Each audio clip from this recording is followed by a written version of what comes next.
Et d'ici 20h, vous l'avez compris, nous allons largement consacrer cette émission à cette journée de mobilisation contre le racisme, contre les violences policières. Un peu partout en France, des appels à manifester ont été lancés malgré les interdictions pour cause d'état d'urgence sanitaire. À Paris, notamment, trois rassemblements ont été annoncés devant l'ambassade des États-Unis et au Champ de Mars, tous interdits.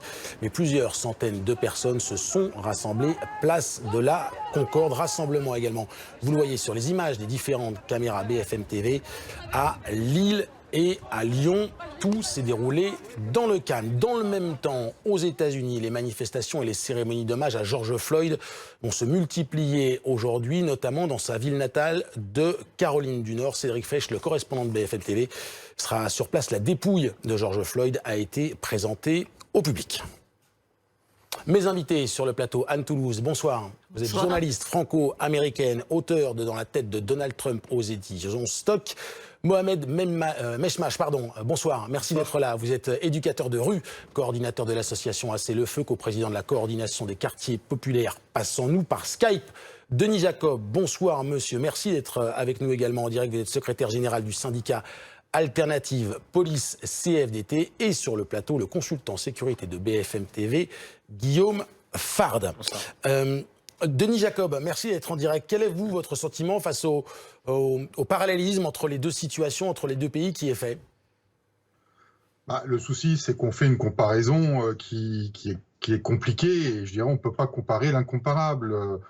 Tout simplement déjà parce que aux États-Unis, la police, elle est municipale, qu'elle est sous l'autorité du maire, que les lois sont différentes d'un État à l'autre. Alors qu'en France, on a une police nationale, républicaine, qui agit de la même manière partout en France et qui applique les mêmes lois. Alors, on parle de l'affaire Traoré, en plus ça ne concerne pas la police nationale pour le coup, mais c'est la gendarmerie, effectivement. La gendarmerie, mais on est collègues et les éléments qui sont apportés, moi je connais pas l'affaire, j'ai pas accès au dossier, je connais pas les tenants et les aboutissants. Là on parle de nouveaux témoins qui vont être entendus, donc attendons à nouveau ce qui va se passer par la suite. Mais bon, l'avocat des gendarmes dit clairement que ce qui s'est passé aux États-Unis avec un étouffement sur le cou par le genou du policier qui a duré plus de 8 minutes, c'est pas ce qui s'est passé dans le cadre de l'affaire Traoré. Moi, j'attendrai de ce que la justice va dire sur cette affaire. Je trouve juste qu'il y a un décalage entre les actions conduites par la police aux États-Unis et celles qui est conduite en France. Il faut rappeler qu'aux États-Unis, la police tue à peu près, avec leur arme de service, 1 millier de personnes par an. En France, sauf dans le cas d'affaires criminelles où il y a la légitime défense, mais en France, 0 policier tue une personne avec son arme de service. Donc déjà, par rapport à ça, il faut remettre un peu tout dans son contexte. Alors, dire qu'il y a des violences policières, ou ne pas le dire plutôt, ou dire qu'il n'y aurait pas d'actes de racisme de la part de certains policiers, ce serait être dans le déni. Et nous ne le sommes pas dans le déni. Il faut dire les choses, il y a des dérapages, ces dérapages-là sont signalés, ils font l'objet d'enquêtes, l'administration police prend les sanctions qui doivent être prises, et la justice de la même manière. Donc en plus, la police travaille, fait son autocritique depuis plus d'une vingtaine d'années, notamment pour lutter sur ce genre de comportement. Et c'est pour ça qu'il y a eu une politique de recrutement à l'image de la population. Ça fait quelques jours que je reprends cette expression, mais elle a été utilisée notamment par les associations de lutte antiraciste Black Blamber. Eh bien, la police est Black Blamber. Il y a même des collègues d'origine asiatique et on a, depuis une vingtaine d'années, aussi une association de lutte contre les discriminations sur les orientations sexuelles qui s'appelle FLAG et qui est aujourd'hui reconnue par le ministère de l'Intérieur et qui intervient dans les écoles de police pour faire de la pédagogie et de la sensibilisation pour lutter contre les discriminations. Denis Jacob, il reste encore beaucoup à faire. Denis Jacob, la police n'est pas raciste, mais il y a des racistes dans la police. Est-ce que ça résume, selon vous, la réalité de la situation ? Ah oui, clairement, il y a des comportements minoritaires qui jettent l'opprobre sur toute l'institution et ce n'est pas acceptable et ça ne doit pas exister. Par contre, quand j'entends Mohamed Meshmash, autant j'étais d'accord avec lui sur l'analyse qu'il avait tout à l'heure sur la situation de certains quartiers où les gens ont été mis au même endroit qui sont considérés comme citoyens de seconde zone, j'abonde complètement dans son sens, et je vais même plus loin. Il y avait des commissariats de quartier il y a maintenant une quarantaine d'années, avec un lien avec la population, avec les îlotiers. Il y a eu un choix politique de tout supprimer, et c'est ce qui a provoqué cette rupture sociale entre la police et la population. Mais de dire aujourd'hui, de compter les points entre les victoires, et c'est un terme qui me choque, des victoires de la police en matière de justice, et que ça ne serait pas équilibré pour des victoires. Mais il n'y a pas de victoire. La justice, elle fait son travail et elle détermine sur des éléments factuels s'il y a des faits avérés et pour lesquels il doit y avoir des sanctions. On ne fait pas gloriole de victoire au prétexte qu'il y a eu un non-lieu dans une affaire. Si la justice prononce un non-lieu, c'est qu'il n'y a pas eu suffisamment d'éléments probants pour aller au-delà. Et donc, au prétexte que la justice n'irait pas dans le sens que l'on attend, il faut faire la révolution. Mais il y a le pouvoir public. Si le pouvoir public considère que la justice ne fait pas son travail comme elle doit le faire, eh bien qu'il légifère en conséquence. Mais je ne peux pas entendre, au prétexte que la justice n'irait pas dans le sens de ce qu'attend telle ou telle personne, eh bien, il faudrait faire sa propre révolution parce qu'on considère que la justice, elle devrait être différente.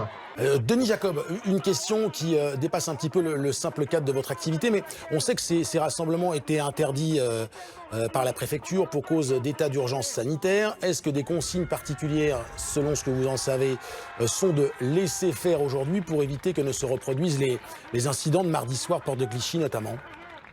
Ah non, pas du tout. Non, pas du tout. Il n'y a pas d'instruction de laisser faire, bien au contraire. Il y a un dispositif important qui a été mis en place, non pas pour refouler ceux qui viennent manifester paisiblement, parce que moi je soutiens le principe de la lutte contre le racisme, et la grande majorité de mes collègues sont dans cette démarche-là.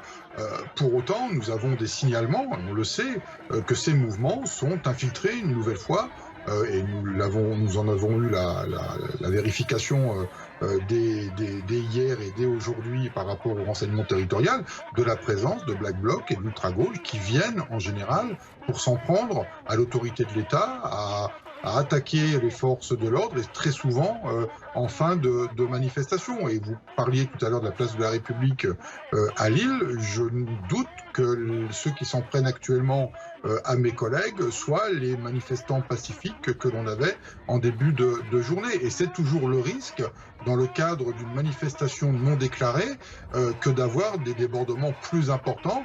Bien, tout simplement parce qu'on n'a pas d'organisateur, il n'y a pas eu de concertation préalable avec les services de police pour organiser le défilé, pour organiser le service de sécurité, justement pour anticiper tout débordement. Et c'est le risque de ce type de manifestation. Denis Jacob, je rebondis sur les propos de Guillaume Fard. Est-ce que c'est là où il y a le sentiment parfois d'impunité de certains policiers, dans le manque de transparence de l'IGPN, même si Guillaume le rappelle à l'instant, ces travaux sont publics. Est-ce que ce n'est pas là, dans la justice interne, avec des sanctions, qu'il y a une amélioration à faire pour que les Français se disent s'il y a bavure, s'il y a erreur, il y aura sanction quoi qu'il arrive?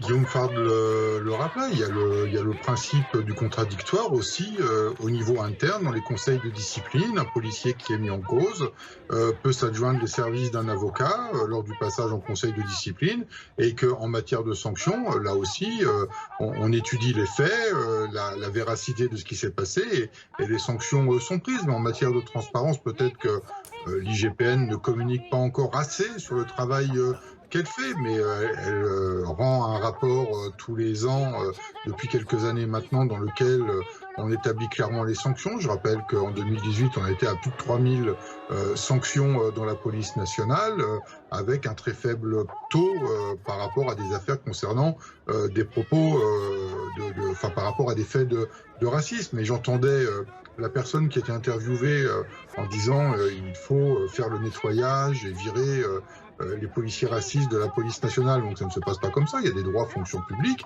Bien évidemment que si les faits sont avérés, ça doit être condamné et que les mesures doivent être prises pour pas que ça se renouvelle, quitte à aller jusqu'à des mesures de révocation si les faits sont très très graves. Mais le racisme, il faut lutter contre, bien évidemment. Je suis le premier à le dire, on est nombreux à le dire. Mais il ne faut pas que ce soit à sens unique. Regardez ce qui s'est passé mardi lors de la première manifestation à l'appel de la sœur d'Adama Traoré, où un de nos collègues de couleur s'est fait de manière sous-jacente attaqué verbalement avec un sous-entendu raciste parce qu'il était noir et qu'il était policier et qu'il était un traître invendu. Et quand j'entends le président de SOS Racisme sur un plateau télé le lendemain qui se refuse de reconnaître ses propos et de les condamner, eh bien, il ne faut pas non plus que ce soit à sens unique. On subit, nous aussi, et nos collègues, lors de leur mission, eh bien, quand ils sont d'origine maghrébine ou africaine, des collègues de couleur en général, se font insulter par des propos racistes eux aussi. Donc, ça ne veut pas dire qu'il ne faut pas, chez nous, faire le ménage et prendre l'extension qui s'impose, mais il ne faut pas voir le verre à moitié vide ou le verre à moitié plein. On reparlera, Denis Jacob, juste après la pause, justement, du lien qui s'est complètement distendu entre les Français, une partie des Français et leur police. C'était notamment le cas lors du mouvement des Gilets jaunes. Rien à voir donc avec les questions de racisme. On se retrouve dans un instant pour la suite de 7 jours BFM.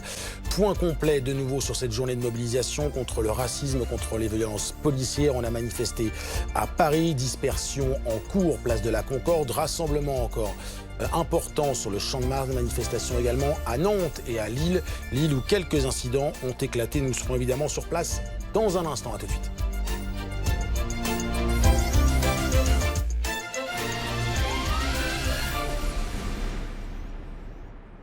Denis Jacob, je vous soumets le tweet du comédien Omar Sy, dont on rappelle qu'il est la personnalité préférée des Français. Il a écrit cette semaine sur Twitter: « Nous aspirons à une police digne de notre démocratie, une police qui protège sa population sans distinction de couleur de peau ou de provenance sociale. » On a le sentiment clairement que le lien s'est distendu entre la police et une partie des Français. Comment vous l'expliquez? Comment vous l'analysez et comment vous le vivez? Ben, écoutez, les collègues le vivent mal. Pourquoi? Parce que là où ils doivent intervenir, il faut le dire, là où on a des problèmes dans la relation entre la population et la police, c'est dans les quartiers difficiles, et les policiers n'y interviennent plus que quand il y a besoin d'y intervenir par rapport à un problème. C'est ce que je disais tout à l'heure en réponse à Mohamed Meshmash. Il y a, au début des années 90, il y avait les îlotiers, il y avait des commissariats de quartier. On connaissait très bien la population. D'ailleurs, les policiers qui étaient affectés à ce type d'émission, en général, étaient résidents de la commune. En tous les cas, moi, j'ai eu l'occasion de travailler avec des collègues qui étaient issus de la commune et qui travaillaient dans ces quartiers. On connaissait les jeunes, on les avait vus petits, on les avait vus grandir. On savait quelle était la famille, on connaissait les parents. Quand il y avait quelque chose qui se passait mal, on allait voir les parents, on leur rapportait ce qu'avait fait l'enfant, et l'enfant se faisait punir par les parents. Et puis il y a eu un choix politique à la fin des années 90 de supprimer ces commissariats de quartier, de supprimer l'îlotage. Et pendant un certain nombre d'années, eh bien, on a laissé les quartiers en déshérence. Il n'y a plus de police de proximité. Et puis s'est installé, alors ça existait déjà, mais s'est développé les réseaux de trafic en tout genre et notamment de stupéfiants. Et quand on a pris la décision politique de réinvestir ces quartiers, eh bien c'était trop tard. On n'était plus reconnus comme des personnes qui devaient être au sein de ces quartiers, puisque maintenant on considère que les quartiers, c'est les territoires qui appartiennent à des délinquants et que la police est forcément un ennemi. Et puis on a autour, comme on a de l'économie souterraine, on a autour des familles qui vivent de ces trafics-là, et que quand on intervient, eh bien, on a un certain nombre de personnes qui empêchent les policiers de travailler pour mettre un terme à ces réseaux et procéder aux interpellations. Voilà où on en est aujourd'hui. Il y a eu des erreurs politiques de fait, des choix de reconsidérer le rôle de la police au sein de ces quartiers, et aujourd'hui, et la population et les policiers en paient le prix cher.